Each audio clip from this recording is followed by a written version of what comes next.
प्रदेश की 3 राज्यसभा सीटों के लिए बीते दिनों संपन्न हुए चुनावों के बाद प्रदेश भाजपा अध्यक्ष सतीश पूनिया द्वारा की गई बयानबाजी अब उन पर ही भारी पड़ती दिखाई दे रही है। सतीश पूनिया ने कांग्रेस की बाड़ाबंदी में विधायकों की खरीद फरोख्त के आरोप लगाए थे।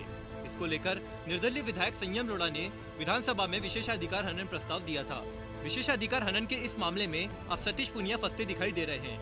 इधर प्रदेश बीजेपी अपने अध्यक्ष के बचाव में उतर आई है। क्या है पूरा मामला, जानने के लिए देखें पॉलिटिक्स की इस खास रिपोर्ट को। ये है टॉक्स न्यूज नेटवर्क और आप देख रहे हैं पॉलिटॉक्स, राजनीति का कच्चा चिट्ठा। कांग्रेस को समर्थन दे रहे सिरोही से निर्दलीय विधायक संयम लोढ़ा के विशेषाधिकार हनन की शिकायत पर विधानसभा अध्यक्ष सीपी जोशी को सतीश पूनिया के खिलाफ प्रथम दृष्टया विशेषाधिकार हनन का मामला बनता पाया है। विधानसभा अध्यक्ष सीपी जोशी ने अब इस मामले में अपना पक्ष रखने को लेकर सतीश पूनिया को तलब किया है। पूनिया की सुनवाई के बाद सीपी जोशी इस मामले को लेकर अंतिम फैसला करेंगे। सुनवाई में अगर पूनिया द्वारा विशेषाधिकार हनन का मामला आया तो इसे सदन में रखा जाएगा। गौरतलब है कि राज्यसभा चुनाव संपन्न होने के बाद 20 जून को सतीश पूनिया ने पत्रकारों से रूबरू होते हुए कहा था कि कांग्रेस की बाड़ाबंदी में 10 दिनों में विधायकों से डील हुई है। मुख्यमंत्री अपनी नाकामी और भ्रष्टाचार छुपाने के लिए बीजेपी पर आरोप लगाते हैं, लेकिन थोड़े दिनों में यह स्पष्ट हो जाएगा कि 10 दिन में क्या क्या डील हुई है, किन किन से डील हुई और इसके प्रमाण भी है। कांग्रेस ने 23 विधायकों से डील की है। आने वाले समय में पता चल जाएगा कि किसको खान आवंटित की गई, किन लोगों को रिको के प्लांट आवंटित हुए, किसको कैश ट्रांजैक्शन हुआ। केवल अपनी नाकामी छिपाने के लिए चोरी और सीनाजोरी का काम भी अशोक गहलोत जी ने किया है।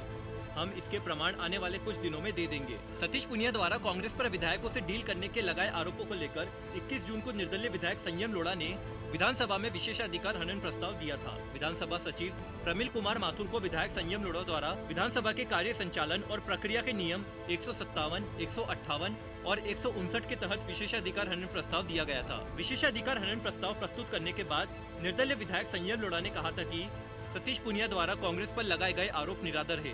पूनिया के इस आचरण से राजस्थान विधानसभा की गरिमा, विधायकों की छवि खराब हुई है, जिसे लेकर पूनिया के खिलाफ विशेषाधिकार हनन का प्रस्ताव दिया गया है। सतीश पूनिया के बचाव में उतरे बीजेपी के नेता। इस मामले को लेकर भाजपा के वरिष्ठ नेता व विधानसभा में नेता प्रतिपक्ष गुलाब चंद कटारिया ने कहा कि पूनिया के बयान में 23 लोगों का जिक्र है, लेकिन कौन है ये 23 लोग। इस पर उन्होंने कहा कि आगे बताऊंगा, इस कारण ये बयान विशेषाधिकार हनन की श्रेणी में नहीं आता है। मुख्यमंत्री अशोक गहलोत ने भी कहा था कि 35 करोड़ की डील हुई है। सीएम गहलोत ने किस आधार पर कहा था? अगर पूनिया का बयान विशेषाधिकार है तो सीएम गहलोत का बयान भी विशेषाधिकार की श्रेणी में आता है। विधानसभा के सदन में कोई ऐसी बात कही हुई हो या सदन के क्षेत्र में कही हो तो विशेषाधिकार माना जाता है। विधायक को यदि कोई विधानसभा कार्यवाही में जाने से रोकता है तो विशेषाधिकार होगा। प्रदेश अध्यक्ष का मामला विशेषाधिकार के अंतर्गत नहीं है। वहीं उपनेता प्रतिपक्ष राजेंद्र राठौड़ ने इस मामले को लेकर कहा कि विशेषाधिकार हनन का कोई मामला पूनिया पर नहीं बनता है।